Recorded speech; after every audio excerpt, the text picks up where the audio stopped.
যারা ফেসবুকে কাজ করেন এবং যাদের ভিডিওতে ভিউ হয় না, তারা এই 1 মিনিটের কথাগুলো শুনে যাবেন, একটু হলেও ধারণা পাবেন। তো আমার যেইটুকু ধারণা, ফেসবুকে ভালো কিছু তারাই করবে যারা নতুনদের সাপোর্ট করে। হ্যাঁ, নতুনদের সাপোর্ট করলে কি হয়, এঙ্গেজমেন্ট বাড়ে। যেমন আমার এই ভিডিওটা দেখছেন, এই ভিডিওটা কিন্তু একটা নতুন আইডি থেকে পোস্ট করা হয়েছে। এখন এই ভিডিওতে যদি একটা লাইক করেন, কমেন্ট করেন, তাহলে কি হবে, এঙ্গেজমেন্ট বাড়বে। পরে আমি এই কমেন্টে রিপ্লাই দেব, লাইক করব। হ্যাঁ, আমাদের ভিতরে একটা এঙ্গেজমেন্ট তৈরি হবে। এঙ্গেজমেন্ট এই না যে কমেন্ট এসে বললাম সাপোর্ট করলে সাপোর্ট পাবেন, হ্যাঁ ফলো করলে ফলো পাবেন। আপনারা যদি আল্লাহরে বিশ্বাস করেন তাহলে একটা লাইক করবেন, আইডি থেকে ঘুরে আসবেন, এই ধরনের কথা না ভাই।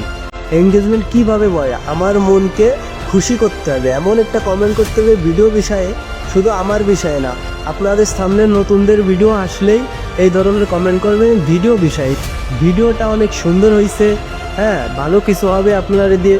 তাহলে আপনার ভিডিও যদি কমেন্টওয়ালার সামনে যায়, তাহলে সেও আপনাকে একটা লাইক করবে, কমেন্ট করবে, চিনে লাগবে। এইভাবে এঙ্গেজমেন্ট বাড়ে। তো আশা করি এঙ্গেজমেন্ট বাড়ার বিষয়ে আপনারা বুঝতে পারছেন। আরেকটা বিষয় ক্লিয়ার করতে চাই, আপনাদের অ্যালগোরিদম জানতে হবে, ফেসবুক অ্যালগোরিদম জানতে হবে, তাহলে সহজে আমরা ভিডিও ভাইরাল করতে পারবো। এই অ্যালগোরিদম বিষয়ে যদি আপনারা একটা ভিডিও চান, আমি পরবর্তীতে আনতে পারি, স্ক্রিনে দেখাবো সেই ভিডিওটি, অ্যালগোরিদম সমস্ত কিছু আপনারা সহজে বুঝতে পারবেন।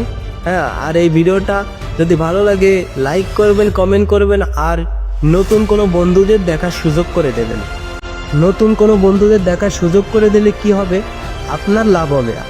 একটা কথা সবসময় মাথায় রাখবেন, ফেসবুকে কাজ করলে একজনকে লাইক কমেন্ট করা লাভ ছাড়া কোনোদিন ক্ষতি হয় না।